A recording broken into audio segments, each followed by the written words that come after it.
Shalom. First and foremost, I want to give all praises, honor, and glory to Yahweh, Bahasham, Yahweh Shai, Bahasham, Recha Kodesh. Double honors to the elders and the apostles of Great Millstone, and peace and blessings to the elect.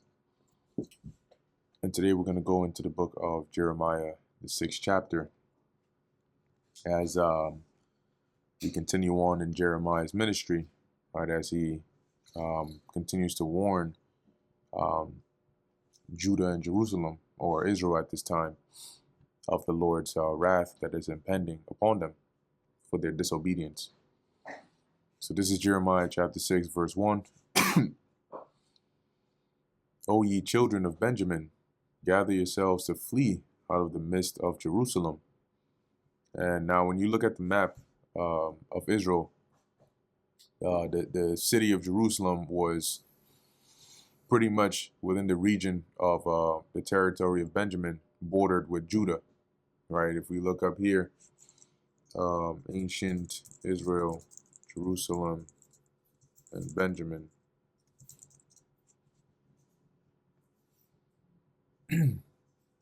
You see here, right there, right? You have here the land of Benjamin, and you got Jerusalem right there. So right at the border of Judah and Benjamin. So as Jeremiah says here, right, gather yourselves to flee out of the midst of Jerusalem, and blow the trumpet in Tekoa, and set up a sign of fire in Bethakerim, for evil appeareth out of the north, and great destruction. So basically everybody just like, start preparing yourselves and flee and warn others, because this evil destruction is coming from the north. I have likened the daughter of Zion to a comely and delicate woman, and comely means beautiful. Okay, so the Lord is saying that to him, right, Israel as a nation is like a beautiful woman to him, but that's not going to get them off the hook. They're still going to be judged. The shepherds with their flocks shall come unto her. The shepherds here are referring to the armies of the Babylonian Empire. It's just to use an analogous form. So they're going to come onto her, onto Jerusalem. They shall pitch their tents against her round about. They shall feed everyone in his place. And it's basically giving the visual of like when you have multiple shepherds in a particular area feeding their flocks, they basically organize themselves so that they're in separate, regions, so their flocks are not mixing. And then their flocks feed, as it says, everyone in his place. And this is used to describe the formation, right, and the methodical way in which the armies of the Babylonians would besiege or surround Jerusalem, and each attacking a certain portion, right, of her walls and trying to scale it and break through. Verse 4, prepare ye war against her, arise, and let us go up at noon. And this is from the perspective of their armies, not Jerusalem's armies, right, but the armies of the enemies. And I'll read this in the NLT because it makes a bit more sense when you read it that way. Anyway, it says, let us go up at noon. Woe unto us, for the day goeth away, for the shadows of the evening are stretched out. Arise, and let us go by night, and let us destroy her palaces. So here, it's like Jeremiah is seeing, they plan to go at noon, but then they see, it's already getting late. And they say, you know what, F it, let's just attack them in the nighttime, regardless. So in the NLT, it says, they shout, prepare for battle, attack at noon. No, it's too late. The day is fading, and the evening shadows are falling. Well then, let's attack at night and destroy her palaces, right? So it's basically like this unrelenting mindset that the Lord was going to put upon them, not to spare Israel from this judgment. Verse 6, for thus hath the Lord Yahweh of hosts said, hew ye down trees and cast a mount against Jerusalem. So, basically prepare battering rams, right, to be able to either scale or break through the defenses of the city. This is the city to be visited. Now, when the Lord says these things, right, as Jeremiah is saying, for thus hath the Lord said, when you actually see that like playing out, you're not hearing the voice of the Lord saying this to the Babylonians, their armies, but what it looks like playing out in real life is, they get there, they see the situation, and then their captain, right, might idea might come into his mind, and he might give an order to the troops or the soldiers to say, yo, start cutting down some wood, and preparing these siege mounts, so we can do what we got to do. Remember, in Proverbs 21, it says that the heart of the king is in the hands of the Lord. So he controls the battle. He puts battle plans and formations and thoughts into the minds of people on the battlefield. So even though you may not hear the Lord literally say it as if he's commanding them to do it, he's still doing it in the spirit. Right? So when Jeremiah says that, it's like the Lord directing the course of this invasion by the Babylonians, because he's ultimately using them as a punishment against Jerusalem for their wickedness. This is the city to be visited. She is wholly oppression in the midst of her, meaning she's full of oppression and wickedness. As a fountain casteth out her waters, so she casteth out her wickedness. So imagine if you were, like you have a well and it springs out water, just as how it fills up, that area you've digged. That's likened on to how Jerusalem casts out wickedness. Violence and spoil is heard in her. Before me continually is grief and wounds. So the Lord is saying, like, every time I look at this place, it's just some form of death or destruction or unruly, abominable behavior. It's like today, right? I'll give you a low-level example. It's like today, every time you go on social media, you get a glimpse of the disgusting world, primarily in Jake neighborhoods, right? It's either you're scrolling and you see somebody, shooting somebody, some woman, being promiscuous, some dude talking about adultery, some guy here talking about how he, somebody on camera getting shot because he had a gold chain and he was on Facebook Live. It's just oppression, violence, spoiling, and continual grief. So imagine, rather than you, because when you're on social media, these are things that are posted, right? The Lord is seeing things that are untamed and uncut, right? That are actually happening all around, as he was seeing back then, and he's seeing that now, which is now is even worse than before. But just like an example, verse 8, be thou instructed, O Jerusalem, lest my soul depart from thee. So, take heed, right? Listen, follow my instructions before I lose what little, reason that I have to want to have mercy on you. Right? As he says, lest my soul depart from thee, because when the Lord's soul departs, or when he turns his his back, we become prey or subject to the nations around us. In fact, in the book of, I believe it's 2nd Maccabees, it's written that the reason Antiochus was able to have the upper hand and commit such atrocities against Israel wasn't because he was so great, but because the Lord was angry at Israel for that period of time. It explicitly said that in there. So when the Lord is angry at us and he takes away his protection, we become subject to plagues, to these nations, right? To basically anything under the sun. Lest I make thee desolate, a land not inhabited.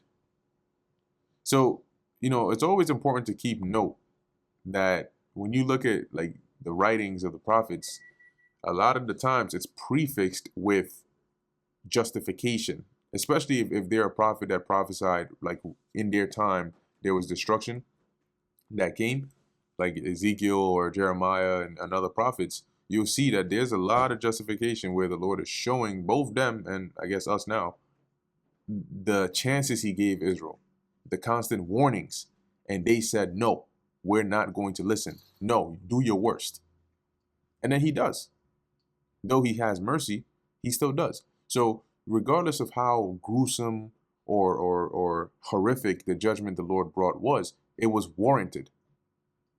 Okay? It was warranted. Verse 9, thus saith the Lord Yahweh of hosts, they shall thoroughly glean the remnant of Israel as a vine. So the way this army, the way they're gonna come and do damage and basically wipe the people out of the land, it's gonna be like during a harvest when the grape gatherers are plucking the grapes off of the vine.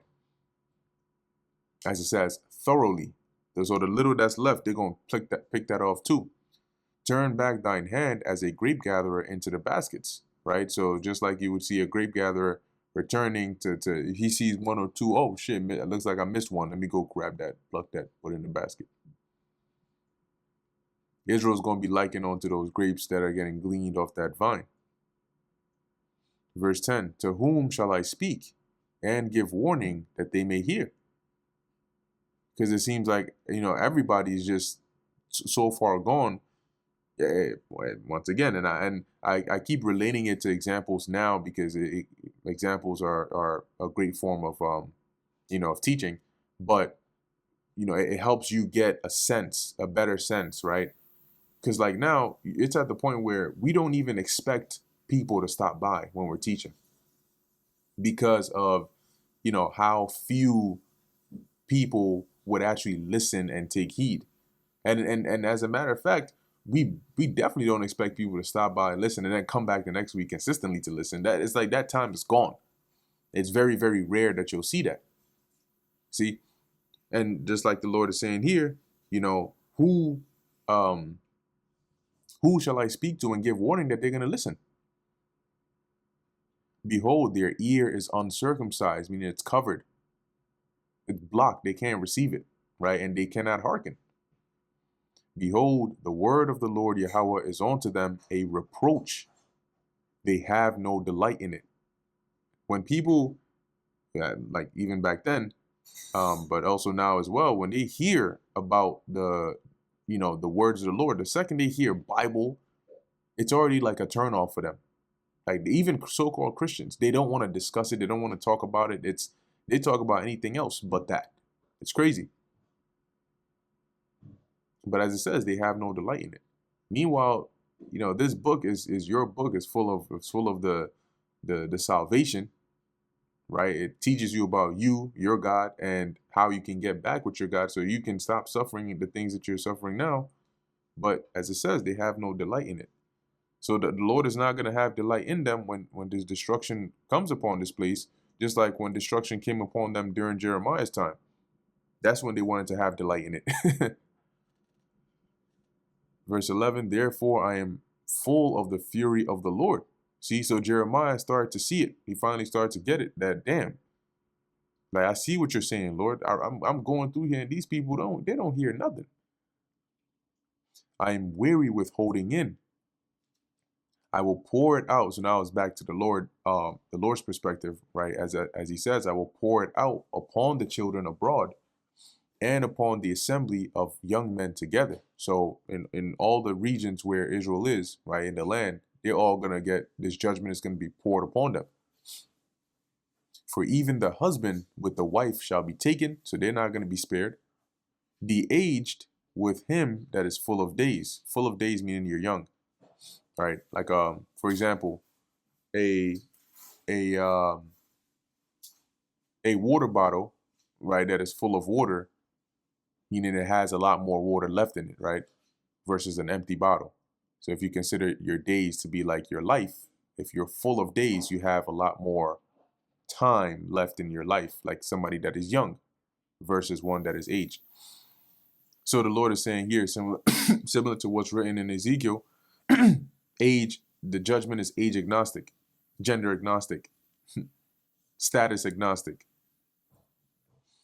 Verse 12, and their houses shall be turned onto others with their fields and wives together. So all your possessions, those of value, are going to be taken from you and given onto the in this case, your oppressors, right?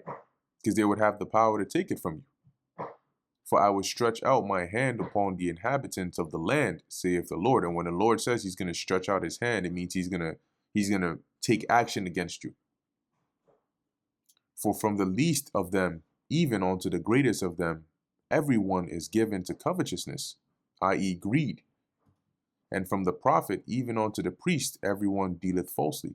From prophets prophesying for hire, prophesying lies, to the priests, once again, corrupting the ways of the Lord, and even delving into left-hand practices, right? Corruption. You want to see an example? Look around you today. Verse 14, they have healed also the hurt of the daughter of my people slightly. So saying peace, peace, when there is no peace, meaning they've it's like having a major infection that needs, like an operation, or it needs an actual, full diagnosis, and whatnot, treatment. There's a certain procedure for it, and you're trying to put a band-aid on it.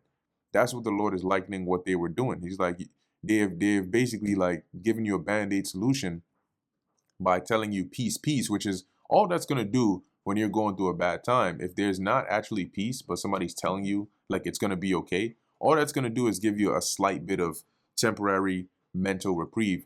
But in actuality, it's not going to heal or fix your situation, right? If if you have, you're in a bad situation, you're hurt, right? Or you have a loved one or something like that, and they tell you, it's looking kind of dire, and somebody tells you, no, it's going to be okay.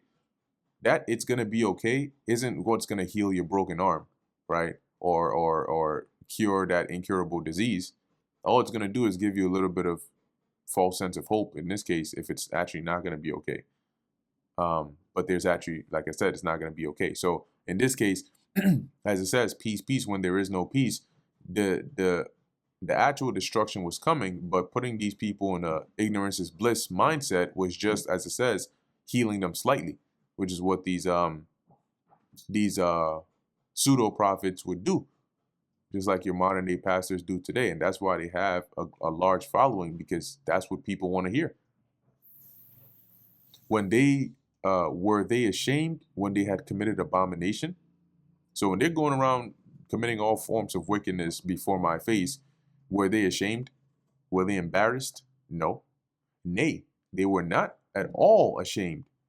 Neither could they blush. So they don't even feel the slightest embarrassment for doing wickedness and being called out on it. In fact, it emboldens them to do it even more. You tell somebody they're not supposed to eat abominable foods because the Lord said it, they'll go on social media and do a video eating abominable foods that they normally wouldn't even eat, just because. You see why the Lord called them foolish people? Therefore,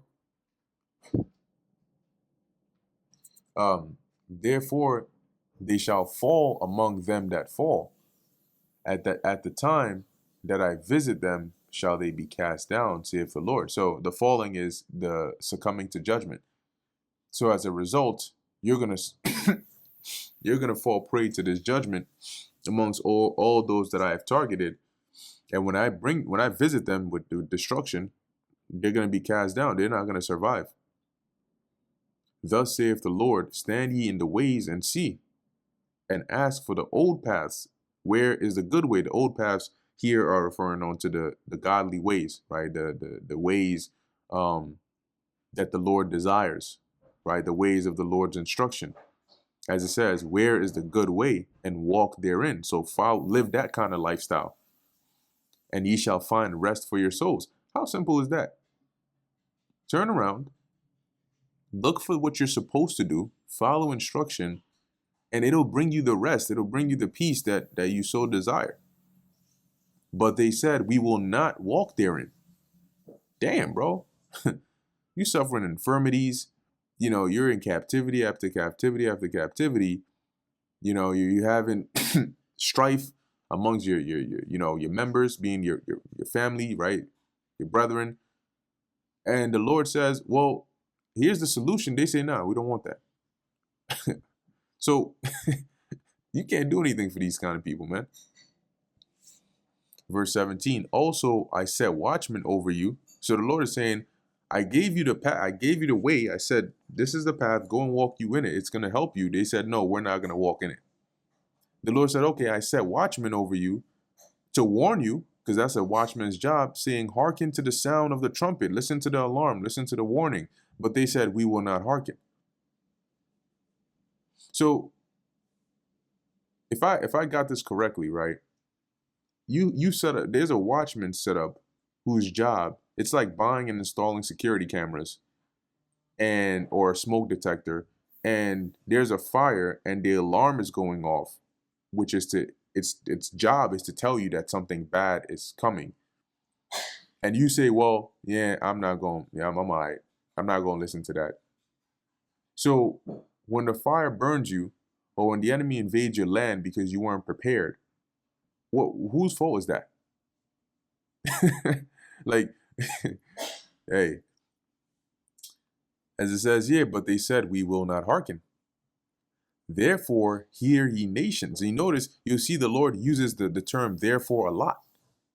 Therefore means it's like, okay, well, as a result, since you will not X, Y, and Z, this is what I'm going to do. It's not like the Lord just got up one day and he was like, you know what?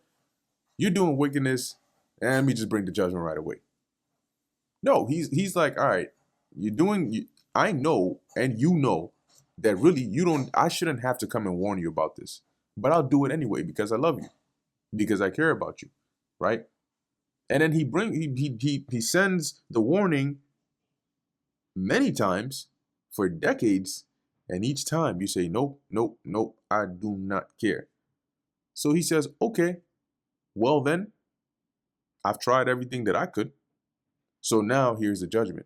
Because clearly that's what you want. If I've brought you all the ways of peace and you reject them all, what are you telling me? You're telling me you don't want peace. I don't want peace.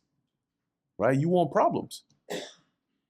And the Lord is like, okay, I can give you problems if that's what you want. And then when he gives you the problems, then you start complaining. But there's no more peace left. Therefore, hear ye nations and know, O congregation, what is among them. See, so basically bear witness that this is what the mindset of these people are. This is how they are. This is how they live. So don't, when I bring judgment, it shouldn't be a shock. Hear, O earth, behold, I will bring evil upon this people, even the fruit of their own thoughts. So the fruit is what comes after you plant, right? The fruit is like the offspring or the result of your sowing. So the fruit of their thoughts is the result of their abominable, ungodly thoughts, which manifest in their actions. So the penalty for that is the evil the Lord is going to bring. Because they have not hearkened unto my words, nor to my law, but rejected it. To what purpose cometh there to me incense from Sheba, and the sweet cane from a far country? The sweet cane, when you go when you go into that, I think we went into that before. I forget what book we were reading when we went into that, but it's here it's listed as calamus, which is basically like an imported reed or a certain good smelling. Let's just go with that. A good smelling fragrance, right? Obviously, from some natural plant or something of that sort. But the Lord is saying, you know, why, to what purpose? Like, what are you hoping to gain by burning incense onto me, or offering this sweet cane as though I'm supposed to be appeased by that? Your burnt offerings are not acceptable, nor your sacrifices sweet unto me. So like it's like the nerve, right? Where I'm telling you what you should be doing, you turn to my face and tell me, nah, I ain't gonna do that. And then you turn around and then come and offer a burnt offering. You come and offer a burnt offering, or you try to come and sacrifice unto the Lord. It's like a woman that is committing adultery, and you first you warn her, that she better not. Then she does it. And then she comes back. She's not going to stop committing adultery, but then she comes back home to you to try and act like your wife. What? Excuse me? Shit. That's just disrespectful. Anyway, verse 21. Therefore, thus saith the Lord Yahweh, behold, I will lay stumbling blocks before this people, and the fathers and the sons together shall fall upon them. So a stumbling block is something that is set for you to trip. Like in cartoons, they show you a banana peel. They'll throw it down and then the person will run and slip. A stumbling block is just that. It's like it's a stone or something placed in a way that if you don't see it, you trip over it and fall. So the Lord here is saying he's going to set up an occasion for you to fall, which is going to be basically it's an evil thing upon you. Both the father and the son, as it says, shall fall upon them. The neighbor and his friend shall perish. So the Lord is going to set up an occasion to basically make you fall, right? And bring evil upon the inhabitants of Israel at this time. Verse 22, thus saith the Lord Yahweh, behold, a people cometh from the north country. A great nation shall be raised from the sides of the earth. Once again, that's what we read in a chapter or two before, that at this time the Lord was raising up and setting up the rise of the Neo-Babylonian Empire. They shall lay hold on bow and spear. They are cruel and have no mercy. Their voice roareth like the sea, and they ride upon horses. And what that means is like, how you hear the oceans of the oceans, the waves of the sea clashing. You know what the sound of sea sounds like, right? So it's not saying that when they scream it sounds like ocean water, but it's just metaphorical to say like you hear waves crashing, it sounds powerful and loud. And they ride upon horses, set in array as men for war against thee, O daughter of Zion. We have heard the fame thereof, our hands wax feeble. Anguish hath taken hold of us, and pain as a woman in travail. And then I'm going to read this in the NLT. We have heard reports about the enemy. And we wring our hands in fright. Pangs of anguish have gripped us like those of a woman in labor. Let me see. I want to look up this wring hands.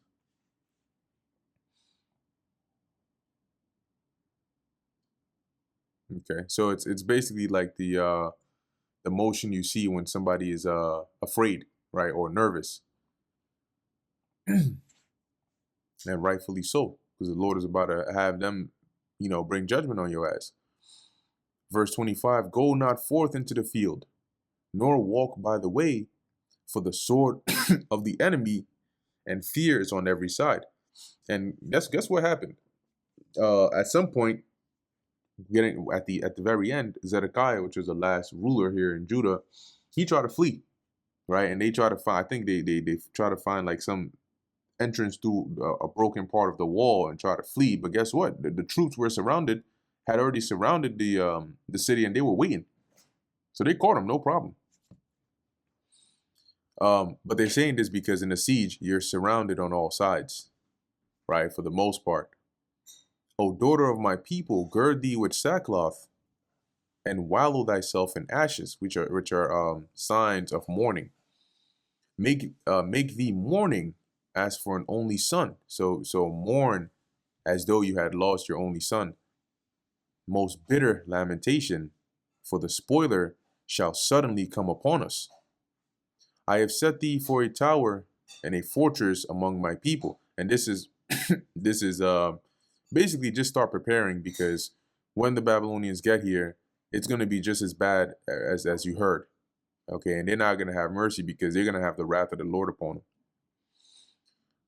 I have set thee for a tower and a fortress among my people. This is now the Lord speaking to Jeremiah.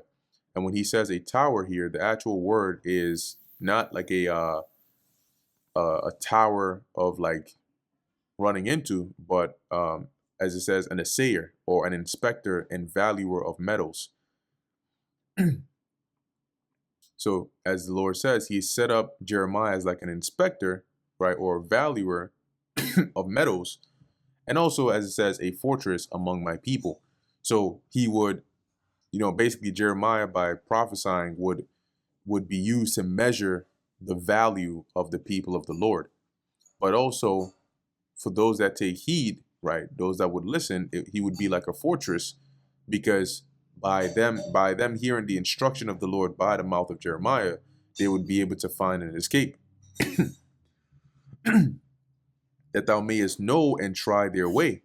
That's why he refers to him as a tower, or an assayer, so you can try them. So now they're likened onto silver, or precious stones or precious metals, and you are to evaluate them, basically. Verse 28, they are all grievous revolters, walking with slanders. They are brass and iron, they are all corrupters. See, so as it says, they're grievous revolters. They don't listen, they don't take heed, right? They, everything that the Lord tells them, they turn their, they revolt against it.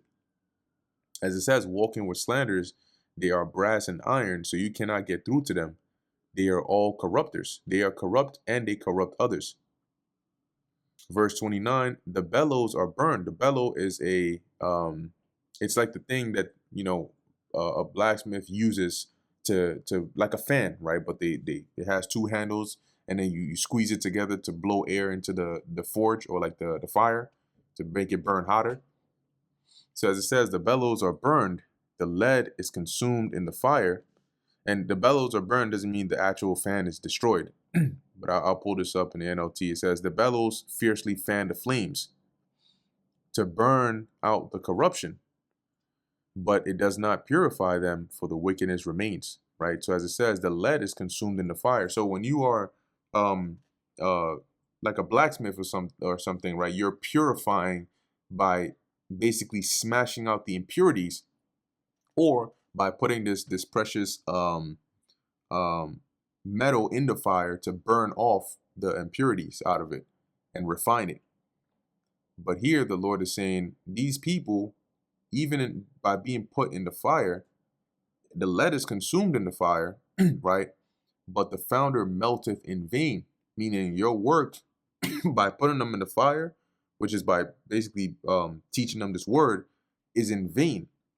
For the wicked are not plucked away. So you can liken the wicked or wickedness of the people of Israel to the impurities in like a gold or silver, and you're putting it in the fire hoping to burn those off, but it just stays upon it.